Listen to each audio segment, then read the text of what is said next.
Sallallahu alaihi wasallam sebagai uswah dan qudwah hasanah buat kita semua.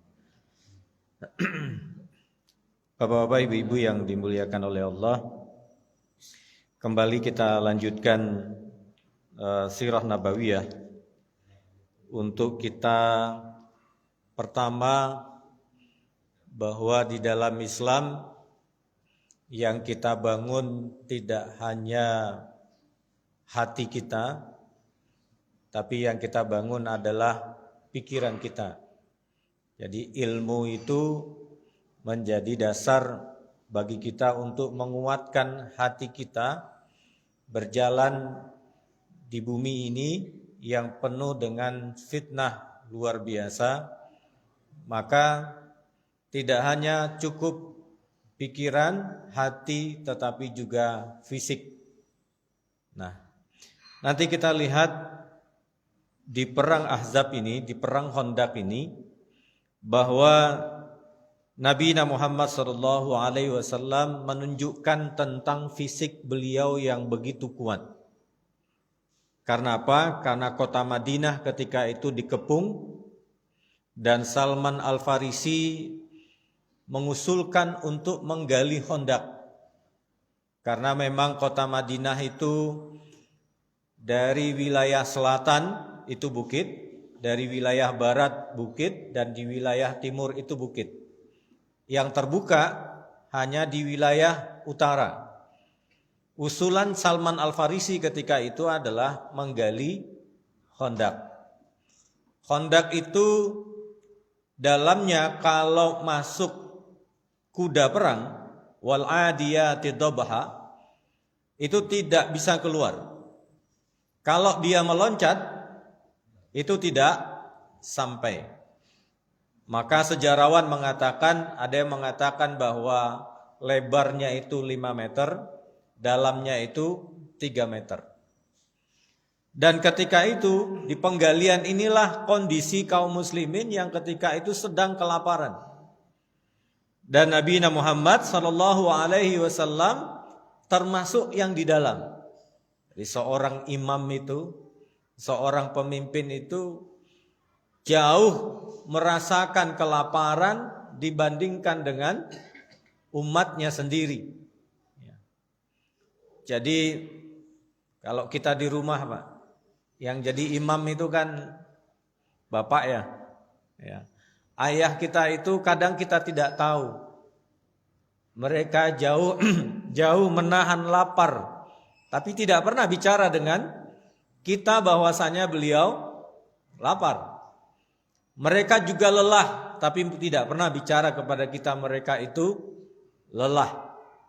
Nabi Muhammad SAW bersepakat dengan pendapatnya Salman Al-Farisi ini. Jadi wilayah utara kota Madinah yang terbuka itu akhirnya digali. Kenapa?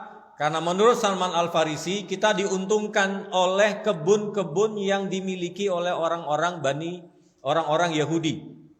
Karena orang Yahudi itu pagar kebunnya itu berada di pinggir-pinggir kota Madinah, sehingga karena pagarnya itu tinggi, di belakangnya juga bukit, itu akan menghambat pergerakan orang-orang musyrik kalau masuk di wilayah barat, selatan, dan timur.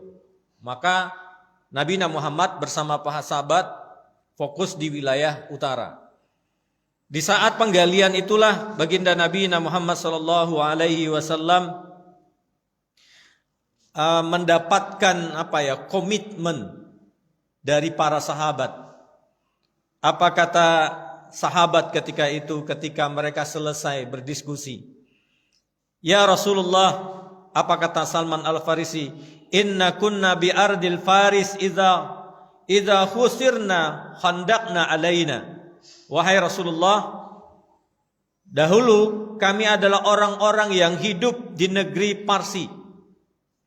Apabila kami dikepung oleh musuh, maka kami membuat parit, kata Salman Al-Farisi.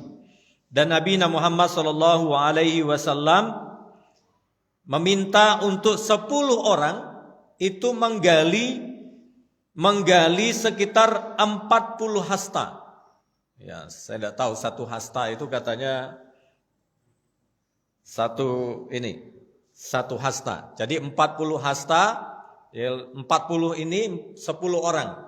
Jadi sama, lebarnya 5 meter, dalamnya 3 meter. Dan Nabi Muhammad sallallahu alaihi wasallam ya berkata begini untuk menjadi penyemangat para sahabat. Apa kata Rasulullah? Allahumma la 'isha illa 'ishatal akhirah. Ini Rasulullah yang menyampaikan. Tidak ada kehidupan selain kehidupan akhirat. Karena begini Pak, karena yang dihadapi ini 10.000 orang. Kalau orang Madinah yang dari kecil sampai besar itu dikumpulkan, itu nggak sampai 5.000 orang. Kalau gagal penggalian parit ini, berarti kota Madinah selesai. Yang datang ini tidak hanya Quraisy, Bani Ghatafan semua bersekutu. 10.000 orang akan masuk ke wilayah Madinah. Maka Nabi Muhammad merasakan itu. Dirasakan oleh Nabi, dirasakan oleh para sahabat, ketakutan ibu-ibu, ketakutan anak-anak, ketakutan para sahabat ketika itu. Maka tidak mungkin lagi kota Madinah ini bisa diselamatkan. Tapi itulah yang menguatkan hati baginda Nabi Muhammad sallallahu alaihi wasallam. Idza jaa nasrullahi wal fath. Karena memang kita itu hanya diminta berjuang, bukan persoalan hasil. Kita ini Pak, sama Pak, di rumah kita sebagai seorang ayah diminta untuk berjuang, tidak mengambil hal yang haram yang bisa kita masukkan ke rumah. Kita berjuang dengan itu dan kita berkomitmen kepada Allah Subhanahu wa taala, sedikit pun tidak akan ditarik masuk ke rumah. Kenapa? Karena itu adalah komitmen akidah kita di hadapan Allah. Persoalan hasil Allah yang menentukan, tapi upaya daya kita itu bagian dari sebuah akidah, ikatan, janji kita dengan Allah Subhanahu wa taala. Makanya Nabi mengatakan, Allahumma la 'isha illa 'ishatal akhirah. Tidak ada kehidupan. Nah, dalam bahasa Arab, hidup itu ada dua kata. Pertama 'ish, yang kedua adalah haya. 'Ish itu kehidupan akhirat. Mata 'ishatan radiyah. Ya, 'ishatan radiyah, enggak ada penyebutan hayatan radiyah, enggak ada. Karena 'ishatan radiyah, kehidupan yang akan kita nikmati jauh lebih nikmat daripada dunia ini. Maka aneh kalau orang pingin lama-lama di dunia ini. Gimana Pak? Pingin lama atau sebentar? Ya. Allahumma tawwil umurana. Makanya disebut dengan tawwil umur, bukan tawwil hayatana. Karena umur itu artinya adalah kita diberikan oleh Allah waktu masa hidup, tetapi masa hidup kita ambil bagian sebagaimana apa yang dilakukan oleh kenabian. Makanya tawwil umurana, bukan tawwil asnanana. Umur bahasa Arabnya kan umur, yang kedua sinun. Makanya dipakai Allahumma tawwil umurana, panjang waktu yang Allah berikan kepada kita, tapi panjang waktu yang diberikan kepada kita sebagaimana kita jalani Rasulullah sallallahu alaihi wasallam menjalani hidupnya. Maka faghfir lil muhajirin wal ansar, kata Rasulullah, ampuni dosa orang-orang muhajirin dan ansar. Masya Allah, Nabi itu sayangnya luar biasa kepada orang-orang muhajirin dan orang-orang ansar. Kenapa Pak? Orang muhajirin pergi dari kota Mekah pindah ke Madinah tidak bawa apa-apa. Tidak bawa apa-apa. Orang-orang Ansor yang kebanyakan mereka adalah orang-orang yang tidak memiliki, tapi perjuangan mereka di perang Badar. Apa kata mereka kepada Rasulullah sallallahu alaihi wasallam? Ya Rasulullah, ini mau bunuh diri atau perang? Bayangkan Pak, mau perang, senjata tidak ada. Ada senjata, satu senjata gantian 3 orang. Itu mau perang atau bunuh diri. Tapi itulah yang dirasakan oleh orang-orang Ansor, bahwa Nabi Muhammad sallallahu alaihi wasallam terikat dengan ikatan yang kuat, baik itu akal, baik itu hati, baik itu fisik. Maka terlihat dari wajah kenabian. Jadi ada yang pernah ketemu dengan Nabi? Maka baca kitab Syama'il. Kitab Syama'il itu lengkap menjelaskan dari ujung rambut ke ujung kaki, sehingga panjenengan dan saya memahami utuh wajah Nabi itu dari atas sampai ke bawah. Dan itu ya, kalau orang yang rindu dengan emaknya, seperti saya Pak, saya kangen dengan ibu saya. Yang kira-kira saya ambil pertama kali apa? Saya lihat fotonya kan? Saya lihat fotonya. Ya, sarung yang beliau pakai di setiap sholat masih ada di lemari saya. Ketika sholat tahajud, kadang sarung itu saya bawa. Kalau umroh, saya bawa tuh sarung, saya taruh di Masjid Nabawi, saya sujud di atas sarung tersebut. Kerinduan seorang anak kepada ibu dan ayahnya.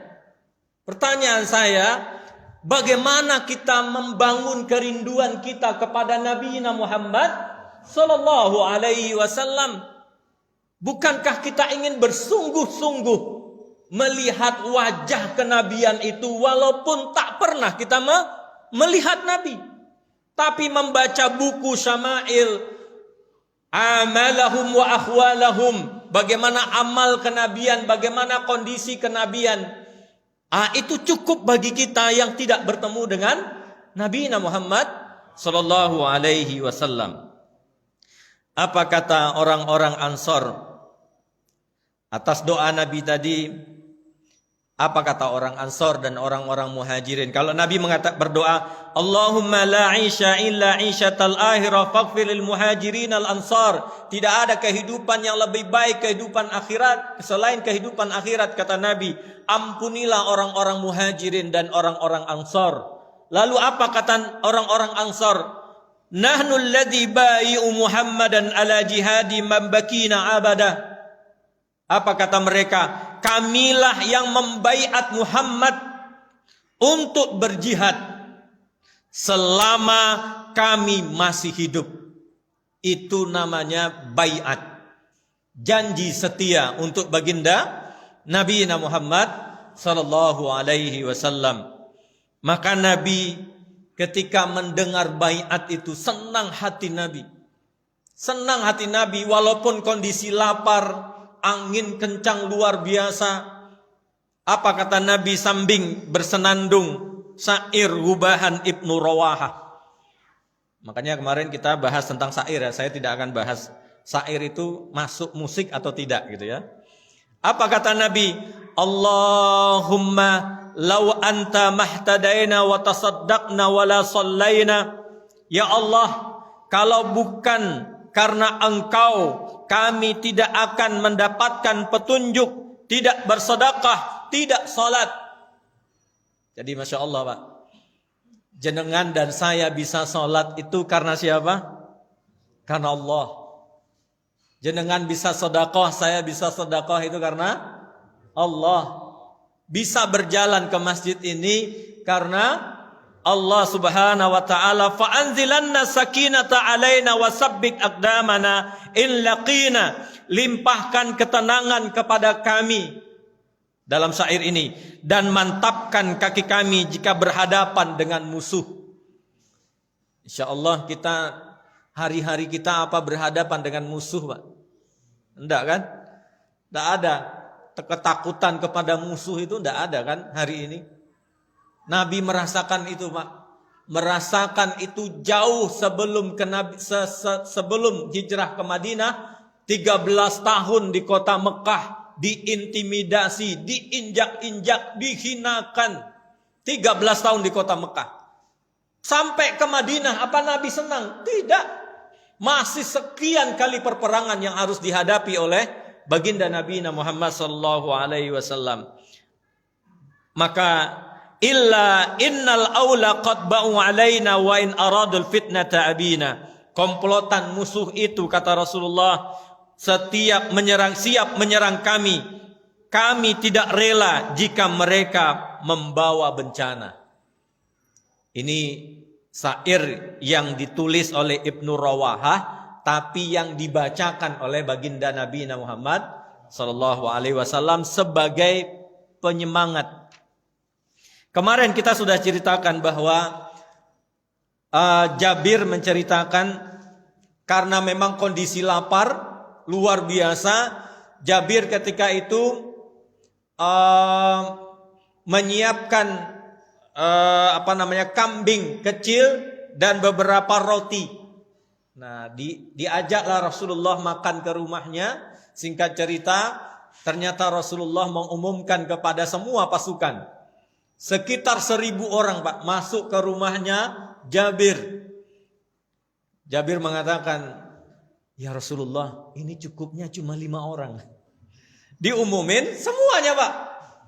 Kata Rasulullah sallallahu alaihi wasallam, jangan buka tudung gulai kambingmu, katanya, sama rotinya. Ternyata satu-satu masuk, selesai. Kini giliran Jabir dan istrinya diambilkan sama Rasulullah. Ternyata dilihat oleh Jabir kembali setelah semua makan, makanan itu masih utuh. Coba. Kalau nggak percaya silahkan dicoba. Kira-kira masih tersisa atau habis ya? Dan di saat yang sama ada seorang sahabat yang ketika itu membawa kurma. Jadi saudara perempuan Nu'man bin Bishir ini datang ke Khandaq membawa segenggam kurma untuk mengantarkan buat saudaranya. Kebetulan lewat di depan Rasulullah. Lalu ditanya, apa itu, kata Rasulullah?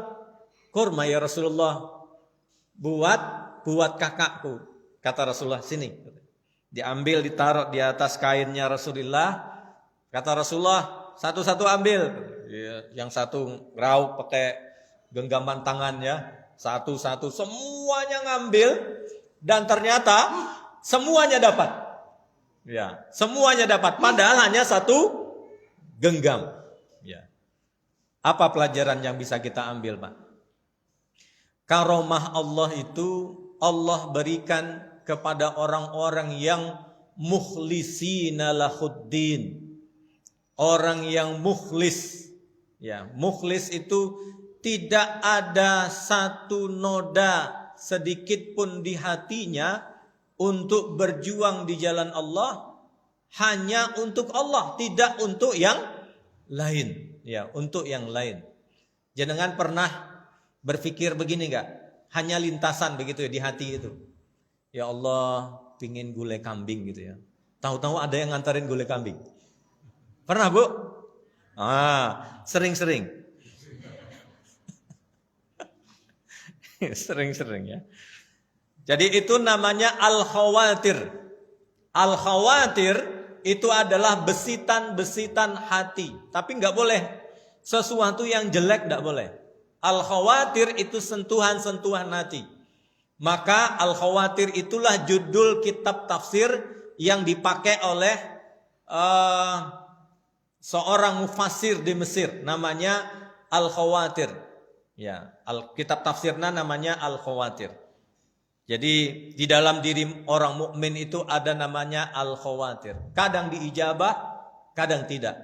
Pingin cendol gitu ya. diantarin cendol. Kalau Nabi ini Pak, mukhlisina lahuddin. Lalu peristiwa yang ketiga di perang Ahzab ini, di perang Khandaq ini, ada batu besar yang tidak dipecahkan. Lalu sahabat datang kepada Nabi, ya Rasulullah, ada batu besar yang tidak bisa dipecahkan. Kata Rasulullah, mana kapak? Diberikan kapak ya oleh sahabat itu kepada baginda Nabi. Ketika diangkat, ternyata baju Nabi ini agak tersingsing. Para sahabat itu kan narok batu di sini Pak, karena saking laparnya. Narok batu. Ternyata ketika Nabi mengangkat, Nabi ada 2 batu. Lebih parah daripada sahabat. Apa kata sahabat? Bagaimana kita hanya duduk-duduk? Nabi Muhammad SAW, kita hanya meletakkan 1 batu dan Nabi meletakkan 2 batu di perutnya, saking laparnya. Saya ingin bertanya, ibu-ibu, sejauh mana selama hidup bersama suami pernah kelaparan? Saya ingin tanya, sehari, 2 hari, 3 hari. Saya ingin tunjukkan, Fatimah, istrinya Ali bin Abi Thalib, anak baginda Nabi Muhammad sallallahu alaihi wasallam. Ya, supaya kita tahu bagaimana Nabi itu bersikap kepada anaknya. Anaknya Fatimah. Rasulullah datang, biasanya Rasulullah datang ke rumah mantu itu malam hari. Jadi kalau panjenengan datang ke rumah mantu malam hari, bawa air 1 ember, kalau belum bangun siram. Rasulullah datang ke rumah mantu itu malam hari. Ternyata ketika itu Ali sedang perang. Sedangkan Fatimah sedang guling-guling Pak. Kenapa guling-guling? Karena kelaparan yang luar biasa. Menangis Fatimah. Padahal rumah Fatimah dengan rumah kerasulan itu kan sangat dekat Pak. Rasulullah pemimpin kota Madinah ketika itu. Kan gampang saja kan, pakai WA gitu. Tapi Rasulullah melihat, wahai Fatimah, kenapa engkau guling-guling begini? Katanya. Ya Rasulullah, aku malu katanya. Fatimah itu tidak pernah menyebut nama Muhammad, itu tidak pernah. Ya Rasulullah, aku malu. Kenapa engkau malu? Aku bilang apa lagi katanya. Aku kelaparan ya Rasulullah. Belum masuk sedikit pun gandum ke dalam perutku ini. Berapa hari kata Rasulullah? 3 hari ya Rasulullah. Masya Allah. Jadi pertanyaan saya, kalau panjenengan punya anak seperti itu, kalau Ali bin Abi Thalib pulang jenengan apa kan? Disunat sekali lagi ya Pak. Masya Allah. Itu keluarga kenabian Pak. Itu keluarga kenabian. Artinya kalau Nabi Muhammad SAW merasakan apa yang dirasakan oleh para sahabat pasti. Tidak mungkin tidak. Ketika batu itu dipukul oleh baginda Nabi Muhammad, ada kilatan seperti percikan api yang keluar. Naik ke atas. Apa kata Nabi Muhammad? Allahu Akbar, kata Nabi. U'titum mafatihas Syam. Aku diberi kunci pembuka Syam. Syam itu masuk mana? Yordan, Syria, termasuk di dalamnya adalah Palestina. Demi Allah, wallahi inni la'anzura qusuraha humara sa'ah. Demi Allah, aku melihat istana merah saat ini. Maksudnya apa? Maksudnya Nabi, suatu saat kalian akan menaklukkan negeri Syam, Syria itu. Padahal dalam kondisi lapar Pak. Itu menunjukkan keyakinan. Menunjukkan keyakinan. Jadi orang itu sangat berpengaruh kepada keyakinannya kepada Allah. Misalnya jenengan baca Asmaul Husna misalnya. Ya, atau membaca sifat-sifat Allah Subhanahu wa taala. Kalau panjenengan berdoa misalnya ya Wadud, ya Ghafur, ya Rahman, itu kan membawa asma-asma Allah. Nah, kalau panjenengan membawa asma-asma Allah Subhanahu wa taala, maka Allah akan menyesuaikan ijabah doa itu sesuai dengan nama yang panjenengan panggil. Ya Rahman, Ya Ghaffar, Ya Ghafur. Itu terkait dengan keyakinan. Di hantaman kedua, keluar lagi percikan api tersebut. Apa kata Rasulullah? Allahu Akbar. U'titul farisa. Aku diberi Persia, kata Nabi. Iran itu loh Pak. Kan dulu kan negeri adikuasa itu kan Persia, Romawi. Dua negara adidaya yang luar biasa, yang tidak mungkin bisa ditaklukkan. Tidak mungkin ketika itu. Tapi Nabi mengatakan kita akan taklukkan. Wallahi inni la'absuranna qasral madain abyadul an. Aku melihat istana putih itu, kata Nabi. Dipukul lagi oleh Nabi. Allahu Akbar. U'titul mafatihal Yaman. Wallahi inni la'absura abwaba San'a min makani. Demi Allah, kata Rasulullah, aku melihat pintu-pintu San'a di Yaman. InsyaAllah. Itu dalam kondisi lapar. Nabi Muhammad SAW. Ibnu Ishaq meriwayatkan lewat jalurnya Salman Al-Farsi radhiyallahu an. Jadi Madinah ketika itu memang dari satu sisi diuntungkan kaum muslimin ketika itu karena memang terbuka hanya di wilayah utara. Maka Nabi Muhammad SAW punya semboyan. Jadi kalau perang itu kan punya semboyan. Semboyannya salah satunya adalah ham la yansurun. Ham itu artinya tahan. La yansurun, jangan sampai mereka menang. Ham la yansurun. Jadi untuk menyemangati orang-orang kafir Quraisy, menyemangati orang-orang mukmin, maka Nabi memberikan semangat ya dengan memberikan semboyan. Ya, dengan bahasa sandi.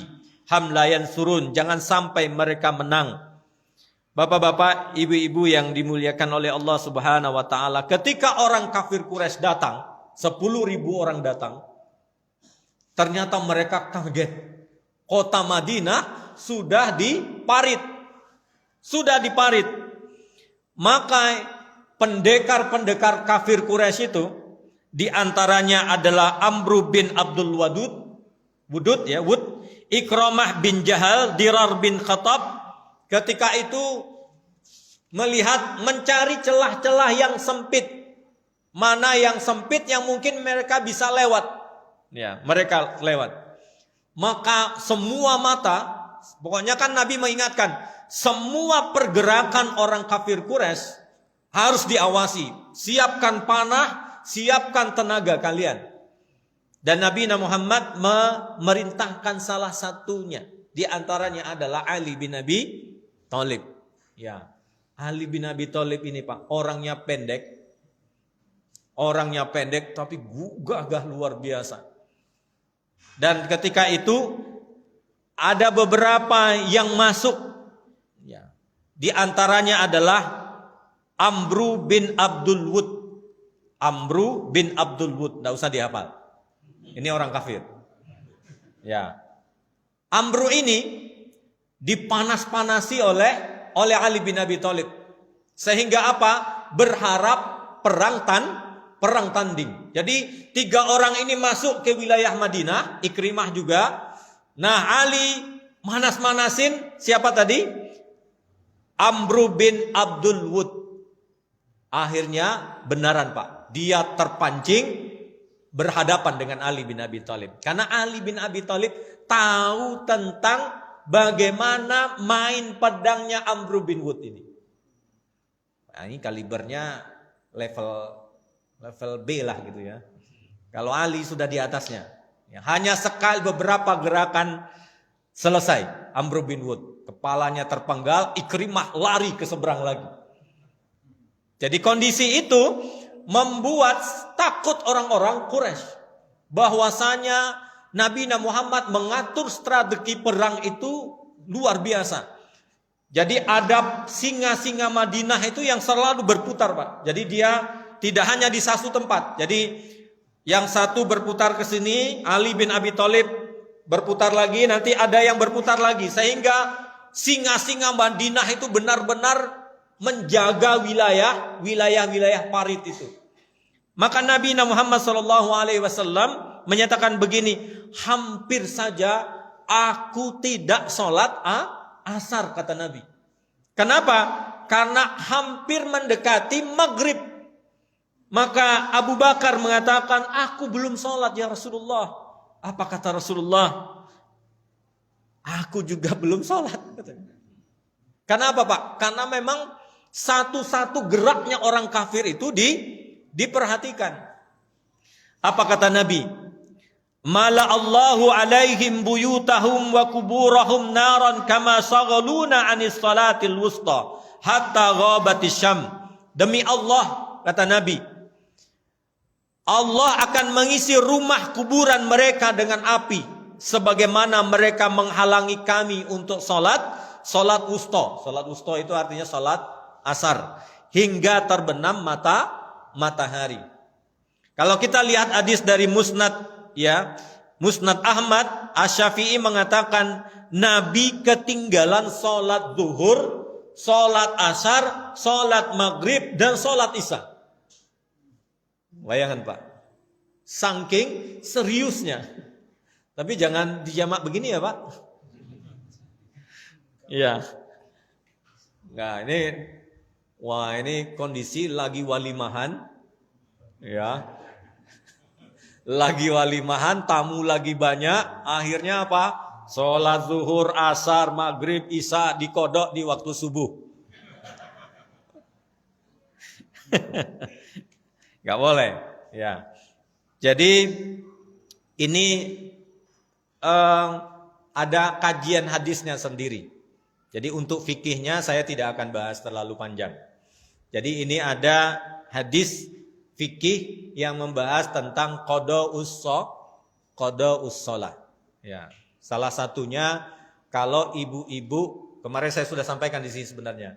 Kalau ibu-ibu jam 11.32 berkumandang azan, ternyata itu adalah waktu haidnya, ternyata enggak dicek, baru jam 1 baru dicek ternyata haid.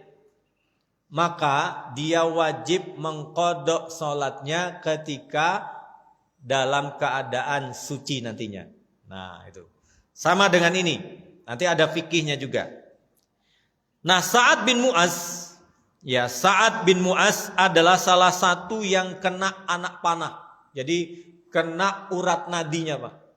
Karena perperangan ini hanya dari jarak jauh, saling panah. Nah, saling panah antara satu dengan yang lain. Yang kena salah satunya adalah Sa'ad bin Mu'az. Jadi kena urat nadi lengannya dan terputus.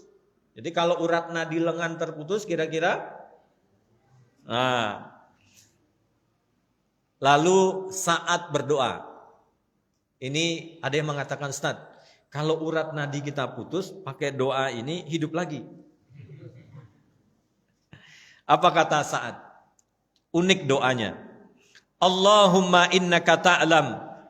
Ya Allah, Engkau maha tahu ya Allah.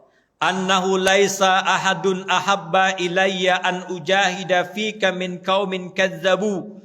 Tidak ada sesuatu yang aku lebih cintai kecuali berperang ini. Coba. Ada yang mencintai perperangan? Ya. Kenapa? An ujahidahum fika min qaumin kadzabu rasulaka wa akhrajuhu. Aku berperang dengan Rasulullah karena apa?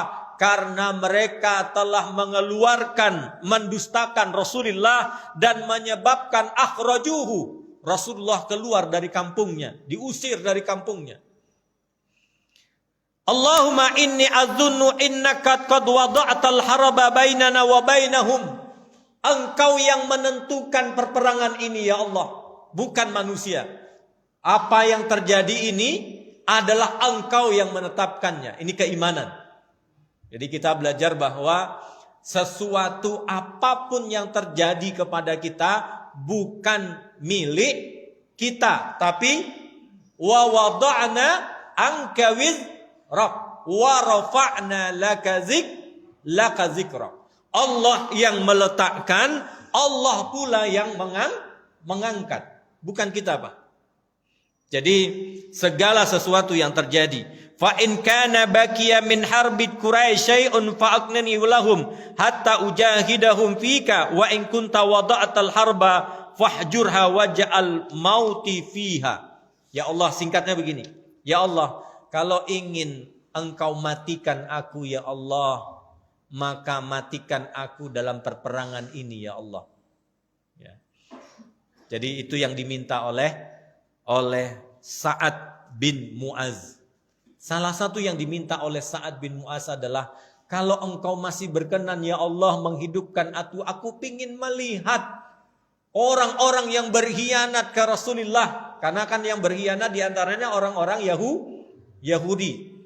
Kemarin Bani Nazir. Nanti kita lihat bagaimana Bani Quraidah yang akan berkhianat kepada baginda Nabi Muhammad sallallahu alaihi wasallam. Sudah 2 menit. Nah, belum. Kita lanjutkan. Lalu akhir doanya begini. Wala tumitni hatta taqarra aini min Bani Quraidah. Nah, ini doanya. Jangan engkau cabut nyawaku sebelum aku puas terhadap Bani Quraidah. Dia punya firasat. Karena Nabi sedang ada ikatan dengan Bani Quraidah. Quraidah berada di dalam kota Madinah. Ya, terikat oleh perjanjian dengan kenabian untuk taat kepada Nabi. Sedangkan Bani Nazir yang mengumpulkan orang-orang Quraisy tadi, 10.000 pasukan dari Bani Qatafan juga menyerang Rasulullah. Yang dikhawatirkan oleh Nabi adalah kalau Bani Quraidah ini berkhianat, berarti yang menyerang dari luar dan dari dalam. Nah, kalau ini terjadi, habis kita. Tapi saat ini punya firasat. Punya firasat bahwasanya Bani Quraidah akan berkhianat. Nah, makanya beliau minta berdoa kepada Allah supaya dipanjangkan umurnya, ingin tahu bagaimana akibatnya nanti Bani Quraidah yang berkhianat kepada Rasulullah sallallahu alaihi wasallam. Maka bapak-bapak, ibu-ibu yang dimuliakan Allah, barulah ular itu bermain. Karena kan sudah dibatas pakai hondak, sepertinya orang Quraisy mengatakan kayaknya kita ini tidak bisa masuk. Akhirnya apa yang terjadi? Bani Nazir tadi, pemimpin Bani Nazir itu masuk ke kota Madinah, bertemu dengan pimpinannya Bani Quraidah. Jadi pimpinan Bani Nazir Yahudi ketemu dengan pimpinannya Bani Quraidah. Datang menemui Ka'ab ketika itu. Ka'ab bin Huyai dirayu supaya apa? Supaya berkhianat. Awalnya Ka'ab menolak. Kita tidak mau. Kita sudah ada perjanjian dengan Rasulullah sallallahu alaihi wasallam. Dirayu kembali.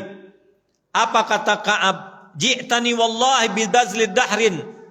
Engkau datang, kata Ka'ab, datang kepadaku justru membawa kehinaan, kata. Tapi apa yang terjadi? Ka'ab dirayu, ternyata hasil rayuannya Bani Nazir tadi berhasil. Bani Quraidah berkhianat, menyatakan berperang dengan Nabi. Nabi mendengar itu, Pak, sebagai penutup, diambil handuknya, diletakkan di wajahnya ini. Apa kata Nabi? Ya Allah, tak tahu bagaimana lagi nasib umatku ini ya Rasulullah. Menangis Rasulullah sallallahu alaihi wasallam sampai handuknya itu basah. Masya Allah. Karena apa? Di depan 10.000, di belakang Bani Quraidah. Jadi kita lihat nanti bagaimana Nabi Muhammad menyikapi ini dan apa yang Allah akan turunkan kepada Nabi. Karena pertolongan-pertolongan itu adalah bagian dari janji-janji Allah Subhanahu wa taala. Aku qauli hadza astaghfirullahaladzim. Assalamualaikum warahmatullahi wabarakatuh.